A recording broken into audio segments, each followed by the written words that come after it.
أعوذ بالله من الشيطان الرجيم بسم الله الرحمن الرحيم نحمده ونصلي على رسوله الكريم. Last week we had started a discussion on Al-Muharram, and just to recapitulate just only the points I may mention some of them. I had said that the concept of Muharram, about which Allah subhanahu wa ta'ala has laid down certain rules in the Quran, the Western nations, not only the Western nations, in fact, from the ancient days, different religions, including Christianity, Judaism, and many other religions, civilizations, and then the Western modern law, and particularly the United Nations, they have developed various concepts pertaining to the hurmat of the times when the war cannot take place, war should not take place, and war should be stopped. And then they have divided it into certain categories. And I had mentioned that some of those categories, like armistice, truce, ceasefire, cessation of hostilities, and things like that. And then I had invited attention to the difference in meaning of the words shuhur and ashhar. Shuhur and ashhar. But unfortunately, you will find that the word shuhur and ashhar both have just been translated as the plural of shahr, that is months, as a plural as months. But we will discuss it further. I had invited attention to that. And I had also invited attention that violation of the prohibition of fighting of during these 4 months, or you can call them the 4 months of ceasefire negotiation and making efforts to conclude settlement and permanent peace. Those people who violated, at one place it has been called that is the qisas for this violation, qisas. And there are ayat for this. And then in this ayat, which is before you, Allah subhanahu wa ta'ala says that their deeds in this world, they lose all their deeds in this world, and they are the people of fire, and they will be living in that fire, they will be living in the hell forever, khalidun. So it's not an ordinary punishment. It's a great sin. At other place, Allah subhanahu wa ta'ala says it's kabir. It's a great sin. So these are the different categories which I had already discussed last time. I'm not discussing them again. I'll only pick up from the point where we had left it, and we will go to discuss it further. Now, ceasefire. What is ceasefire? Actually, all these 4 months, they include different aspects of cessation of hostilities, cessation of fire, no fire, ceasefire means no fire. And out of them, ceasefire is a word which is mostly used. But what is its meaning? Ceasefire is meant to be binding. When in the international law, under the international law, when a ceasefire is negotiated, then it is binding. Pause may not be binding. Cessation of hostilities may not be binding. But ceasefire itself is binding. It is temporary in nature, though, but it is expected to provide a way out for longer settlement for a longer time. That is achievement of peace forever. Ceasefires do not announce end of conflict. Ceasefire does not mean that there is end of conflict or there is end of differences. That is a separate matter which is concluded under agreements. But they put fighting parties in communication.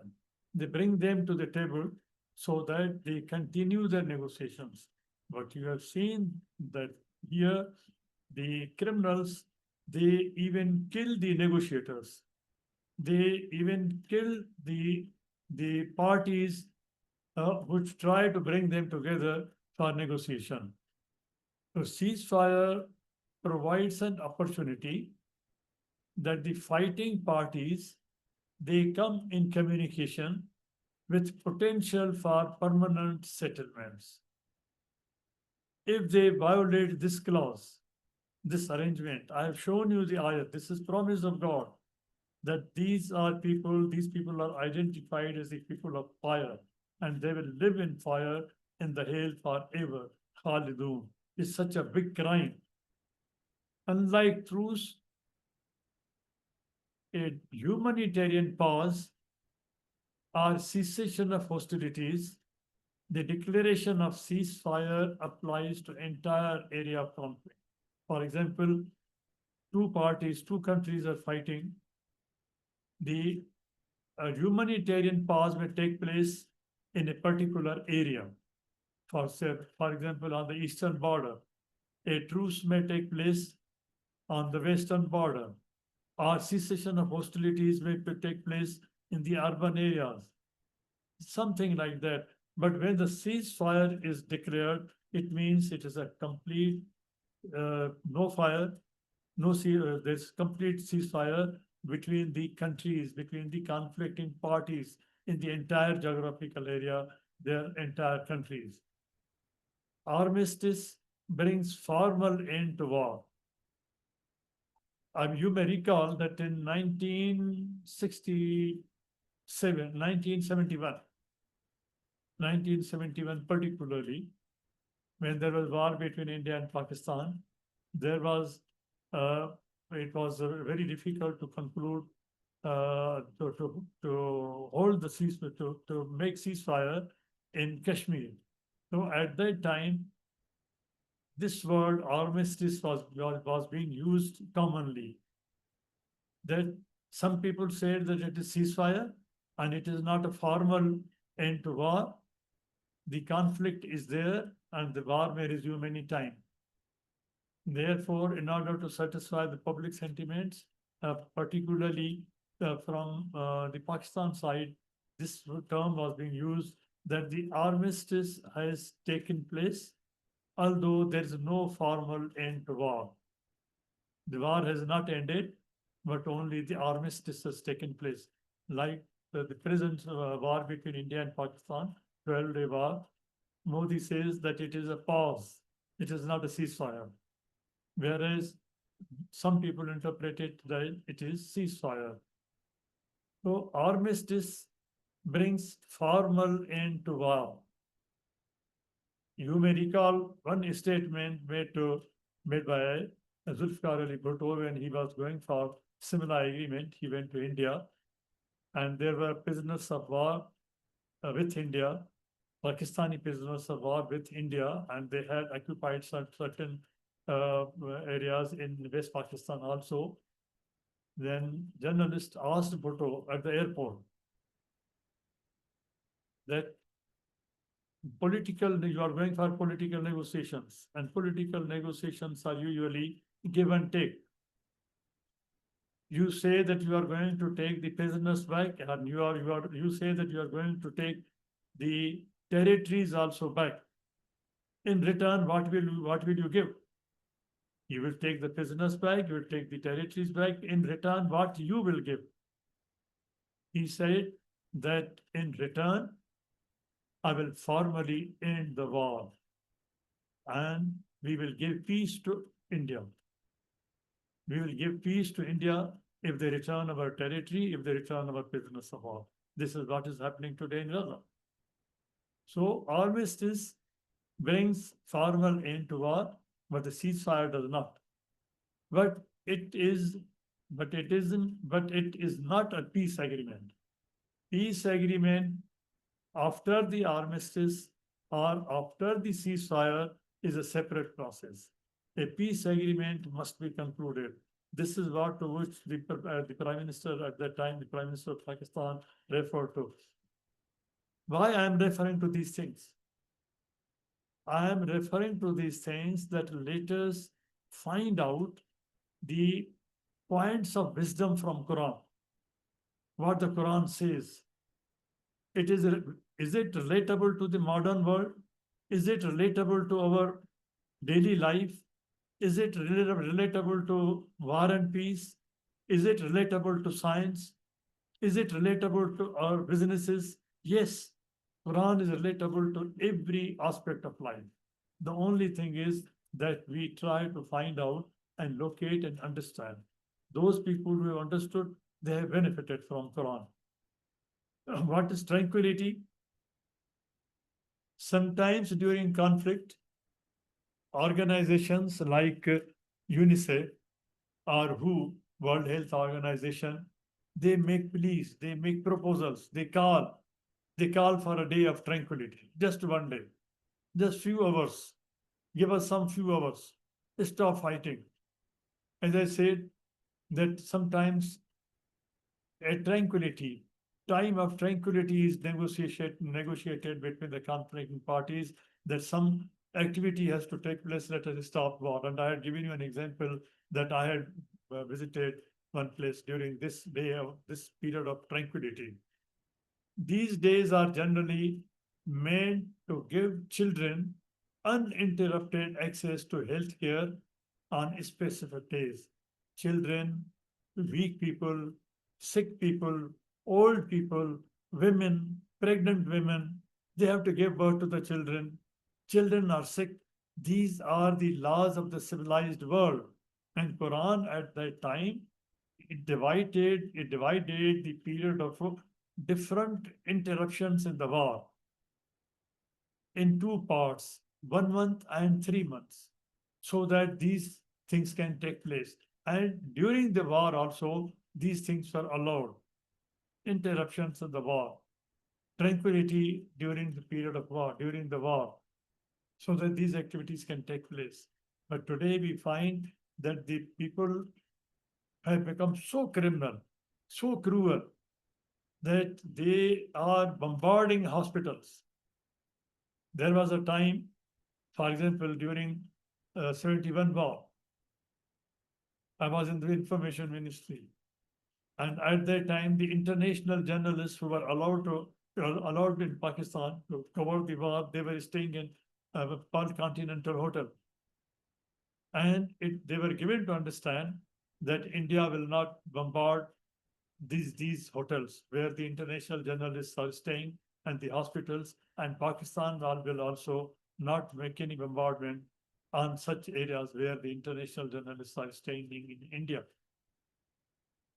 These are the rules of the civilized world. There are rules for the war. There are not only rules for peace, but there are rules for war. I have seen in counseling sessions, women though they come for reconciliation, they come for counseling sessions, they show the injuries when the husband has beaten them. In a family, husband and wife who share bed, who share one garment, when they fight, they don't have any rules. The holes are not barred. They don't know where I'm hitting, whether I'm hitting in the eye or whether I'm cutting a jugular vein. There should always be a method in madness. Even in madness, there should be a method. But we have lost all civility in the world. And today, what is happening? You have seen in Gaza. Now we come to the specific term Al-Muharram, the month of Muharram. In the beginning, I had said that Muharram is not 1 month. Muharram are 4 months. Al-Muharram, which means the sacred, it is called now named, not originally, but now named as the first month of the Islamic calendar. And it is one of the four, although actually, in fact, it is one of the four sacred months. And these are the four sacred months, now called Muharram, I'll explain this again. Rajab, Zulhaj, Zulhaj. These are 4 months which are considered sacred. No fighting, ceasefire. Even if the parties cannot come to ceasefire during by negotiation, this is the divine law. They have to stop fighting. They must stop fighting. So declared, these are so declared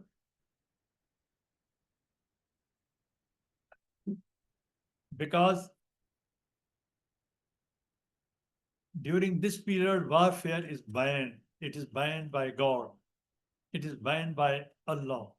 It is banned by law of Allah in ayah very clearly in practice. Since before advent of Islam, even the kuffar of Makkah, kafirun, they used to respect these 4 months, but they used to violate in other ways, which Quran prohibited completely. We'll discuss that also.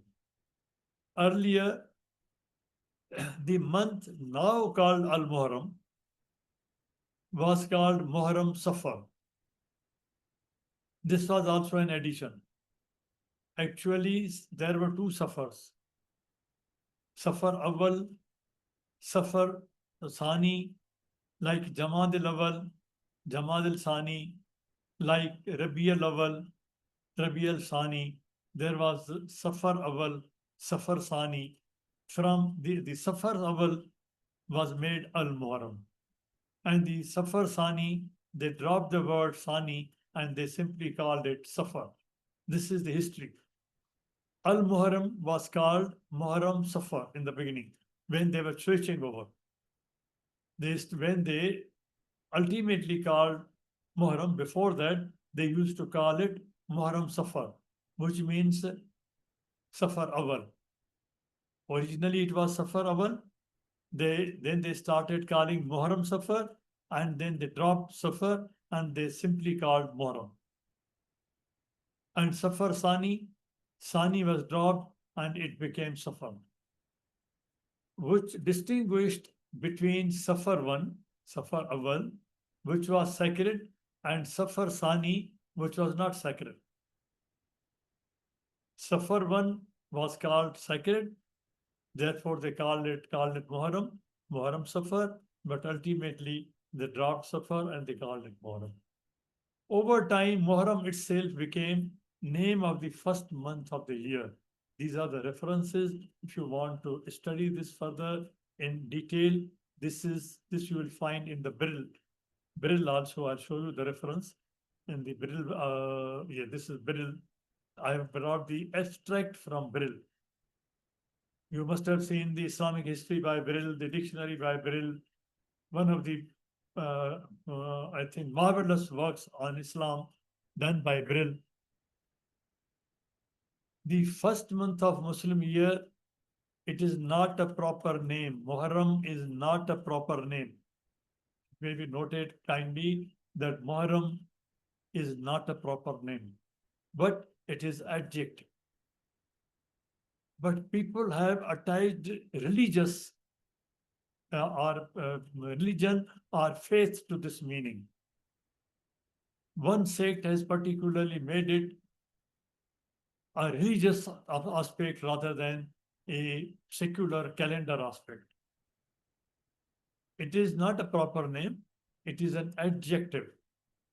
In pre-Islamic period, first 2 months of Meccan year were Safar 1, Safar 2, I have already mentioned, Safar Awal and Safar Sani, which is reflected in dual Al-Safaran. Some people called it Al-Safaran, Al-Safaran.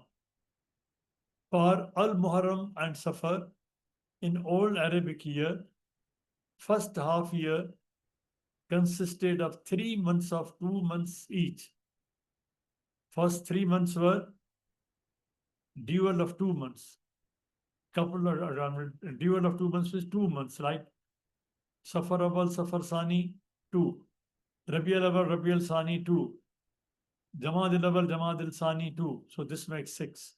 So the first half year before Islam, it was called half year. these 3 months of 2 months were dual. This is how they made their calendar. As two Safars were followed by two Rabis and two Jamaats, Jamaat al-Awwal, Jamaat al-Sani. First two Safars is the one that belonged to the sacred months. The first Safar Awal, Safar Awal was given the adjectival epithet of Muharram. Why? There are certain sectarian interpretations and religious interpretations which have been added to this month to make it more sacred. Now, when they refer to Muharram as the sacred month, they've totally forgotten that why Allah subhanahu wa ta'ala made it sacred. It is sacred because of ceasefire. But now, in the sectarian interpretations, Muharram is not sacred because Allah has made sacred because of ceasefire, no hostilities during this period, but it has been made sacred because of other reasons. That will also I'll show, which gradually became name of the month itself. Although adjective, it is adjective, not a proper noun. Zulhajj also belong to the sacred months. 3 of the 4 sacred months came together, Zulqa'd, Zulhajj and Muharram, Safar Awal. Zulqa'd, Zulhajj and Safar Awal, which became Muharram. So 3 months come together, and the 1 year, one month that comes separately, Rajab that comes separately. Now, except in the leap year. In leap year, the month is intercalated to equate the year to the solar year. It was inserted after Zulhajj and was not sacred. You kindly recall the ayat in Quran.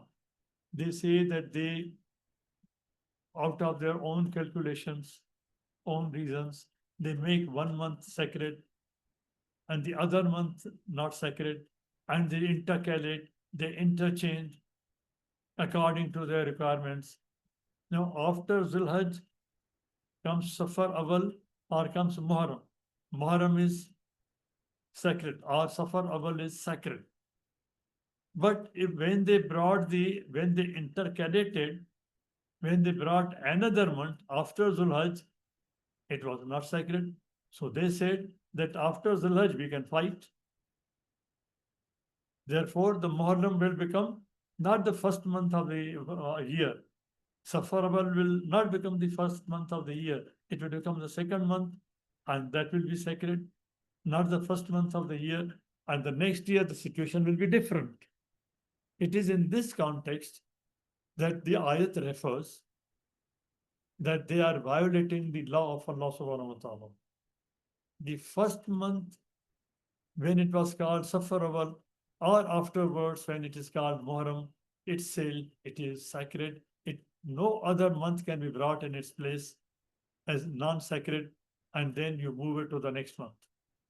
I hope I'm perhaps able to explain it properly, but the ayat is there. You will see that ayat also.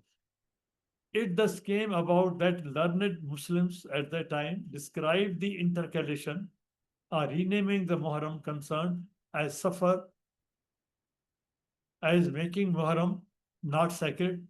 I've explained this, that after Zulhajj you add any month and you say that it is not sacred, then you are violating the law of Allah subhanahu wa ta'ala that the first year of the year is sacred.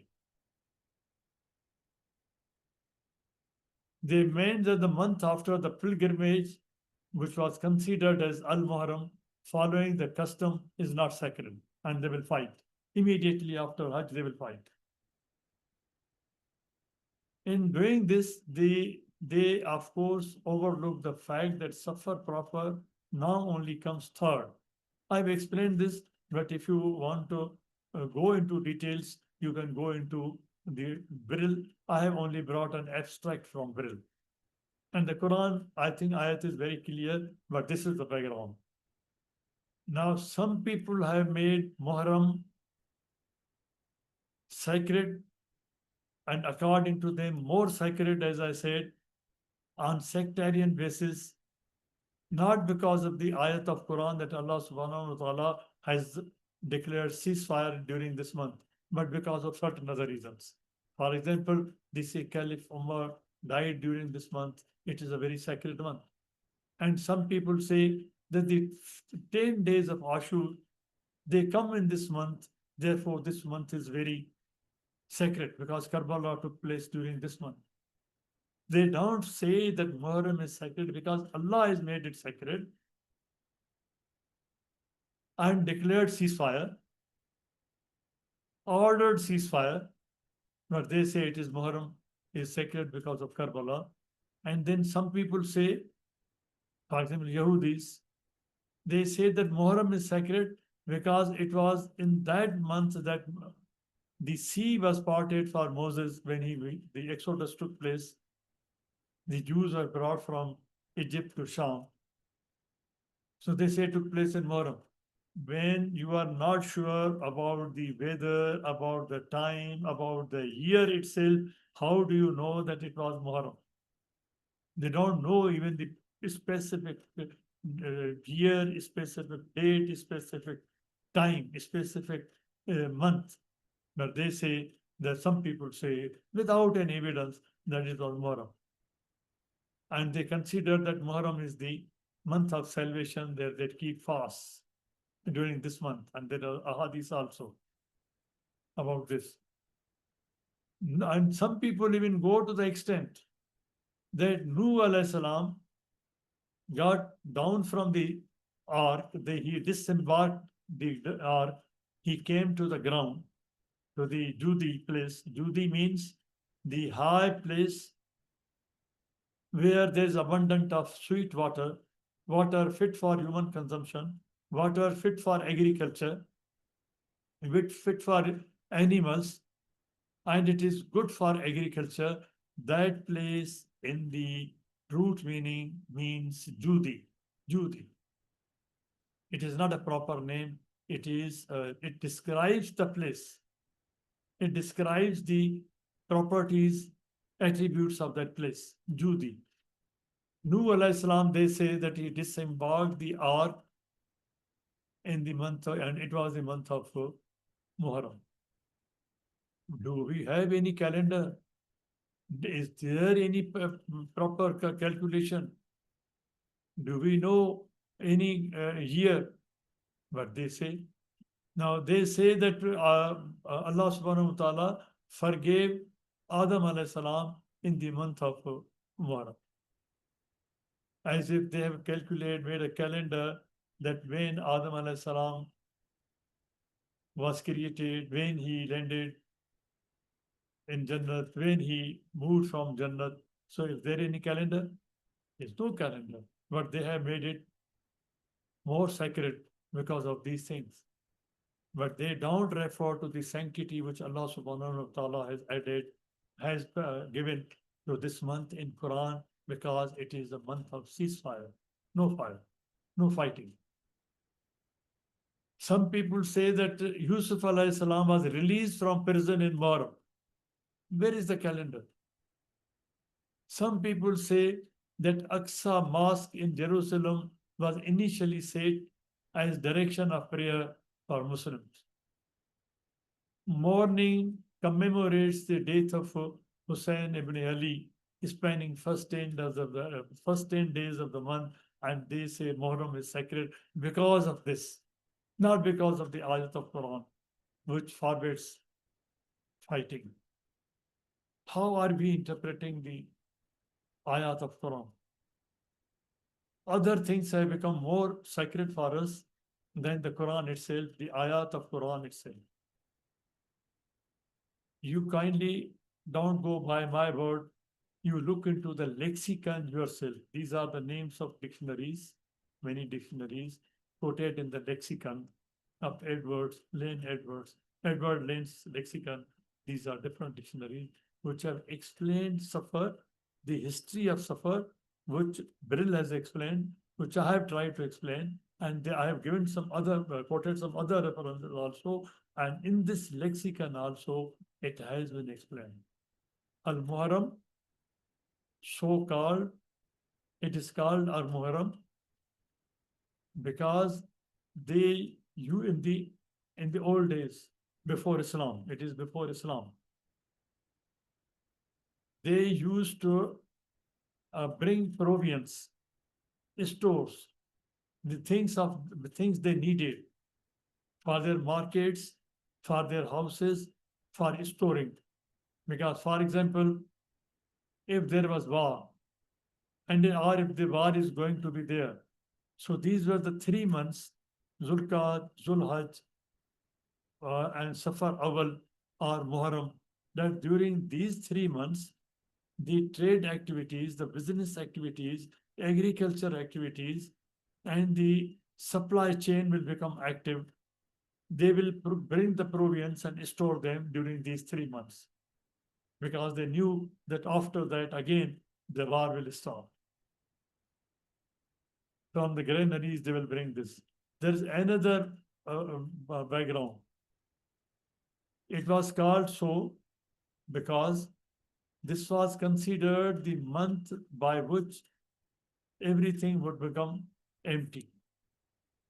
Everything had become would be empty, so that this is the month when you have to store. When they go out and they bring the things. And this was before Islam, this was the month which was used for plunder, for predatory expeditions, for plunder. They would go and attack other tribes. They will empty their silos. They will take their food, grain. They will plunder their things and bring them and store with them. They will attack them. They would attack them. There is a certain historical background. That is why Allah subhanahu wa ta'ala prohibited this. That Muharram is not for fighting, it is not for plunder. You can't go to plunder your weaker tribes, weaker people, weaker enemies. No fighting will take place. Now, these are some of the ayat for intercalation or postponing of the months. I had given the explanation that how they used to intercalate or change the name of the month or change the month or bring a month immediately after Zulhajj. This is the ayat 937. I'll read its translation. Indeed, the postponing of the restriction within sacred months, when they brought a new month, added new month, they said it is not sacred. So they said that fighting is allowed. The plunder can take place. We can go and plunder the tribes. Is an increase in the disbelief. Allah subhanahu wa ta'ala calls us not only kufr, but it is increase in the kufr, by which those who have disbelieved, who have committed kufr, who have committed violation, are laid further away from faith. It is such a great sin, fighting in this month. The greatest mistake which we are making, that we have not charged Yazid with this charge, that it was during the month of Safar Awal, at that time called Safar Awal, now called Muharram. He ordered battle with Hussein. This is one of the biggest charge which should be against Yazid, that he ordered battle in the month of Muharram. He could not. But here we don't refer to Quran, and we don't explain sanctity of the month from Quran, but we explain sanctity of the month from some other person or from the event. They make it lawful 1 year, because leap year is not every year, and unlawful another year, to correspond to the number made unlawful by Allah. Made unlawful by Allah. They think that they are not violating the law. They are simply bringing in another month in order to intercalate in order to make it compatible with solar system. Why intercalation of 1 month becomes necessary? Because they wanted to make it compatible with the Gregorian calendar, with the solar calendar, with the Roman calendar, and thus make lawful what Allah has made unlawful. Allah has made it unlawful. It is not because of any person, because of any event, because of anything else. Allah has made it unlawful not to fight during this month. It is Allah's law. We are not referring to the Allah's law. Made pleasing to them is the evil of their deeds, and Allah does not guide the disbelieving people. Bishahr al-Haram wal Hurmat Qisas. During this, the month of Haram, month of Muharram, 4 months are Muharram. Bishahr al-Haram, any shahr, any month which is haram. Safar Awal is haram, Zulqad is haram, Zulhajj is haram, Rajab is haram. If this is violated, if anybody commits a violation, fights during this month, there is a qisas for them. But we have not made laws, we have not incorporated it in our laws. Quran is, we are far away from Quran and we are not ready to understand it. We read Quran only for sawab. Sawab for my grandfather, my father, for myself, not for hikmat, not for ruling in this world, not for making the life better in this world, fit dunya. Fil akhirat lies through fit dunya. Yas'alunaka ani shahril haram. Allah subhanahu wa ta'ala does not stop here. That I told them, they will know this. Allah does not leave it here. Allah Himself initiates the discussion, tells the Prophet, they're asking you, reply to them. And Allah subhanahu wa ta'ala tells the Prophet how to reply this question.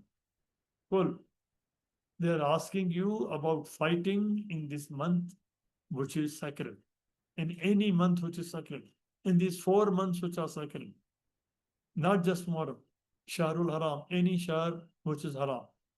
Kul, tell them, Kital fi Kabir. Fighting during these months of haram, any Shahr of haram, is Kabir, You go through the entire Islamic fiqh. You go through all the tafasir of Islam, all the of Quran, all the interpretations. You kindly try to find out if anybody has charged Yazid with this ayat, Surah Al-Baqarah, ayat number 217, that it was the violation of this ayat, that Qital fi Kabir, he had ordered battle, he had ordered war in the month of Muharram, in the month of Safar Awal. They will tell you, the Tafasir tell you that the charge against his Yazid is that he fought against Hussein. It is not the violation of the ayat which is brought as a charge against him. Nobody has yet charged him. Violation of Quran.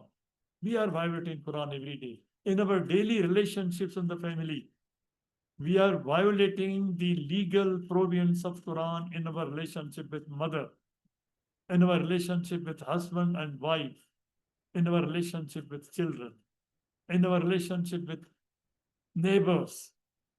Every time, every day, a new FIR is being recorded against us at the Arsh.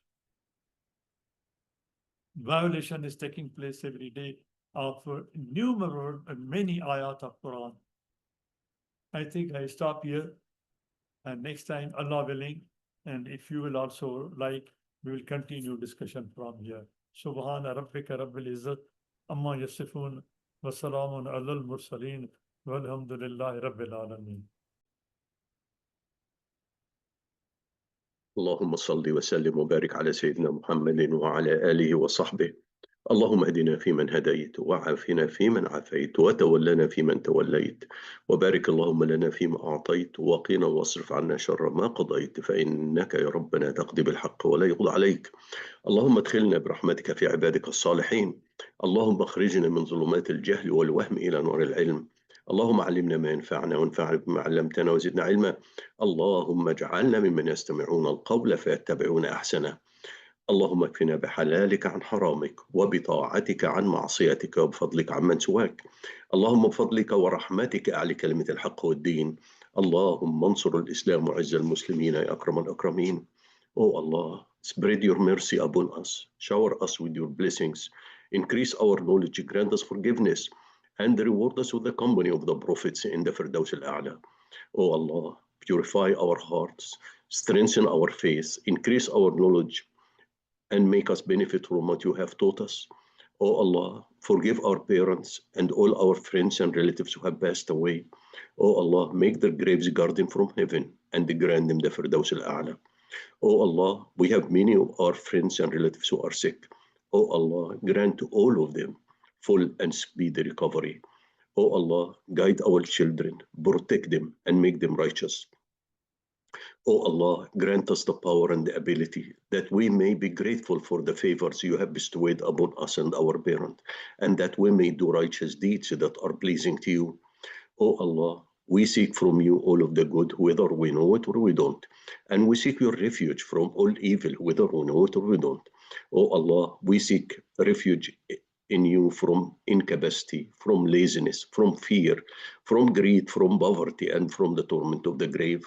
O Allah, we have many of our brethren who are living under oppression and injustice. O Allah, heal their trauma, protect their helpless, and grant them lasting peace and prosperities. O Allah, we ask with every name you have elected for yourself, that none of us leave this gathering, but his pains have been relieved, his worries have been removed, his debts have been paid, his weaknesses have been concealed, his sins have been forgiven, and his needs have been fulfilled. سبحان الله وبحمده عدد خلقه ورضا نفسه وزنة عرشه ومداد كلماته. سبحان الله وبحمده عدد خلقه ورضا نفسه وزنة عرشه ومداد كلماته. سبحان الله وبحمده عدد خلقه ورضا نفسه وزنة عرشه ومداد كلماته. والعصر إن الإنسان لفي خسر إلا الذين آمنوا وعملوا الصالحات وتواصوا بالحق وتواصوا بالصبر. وآخر دعوانا أن الحمد لله رب العالمين، والصلاة والسلام على خير المرسلين. اللهم صل وسلم وبارك على سيدنا محمد وعلى آله وصحبه، والسلام عليكم ورحمة الله وبركاته.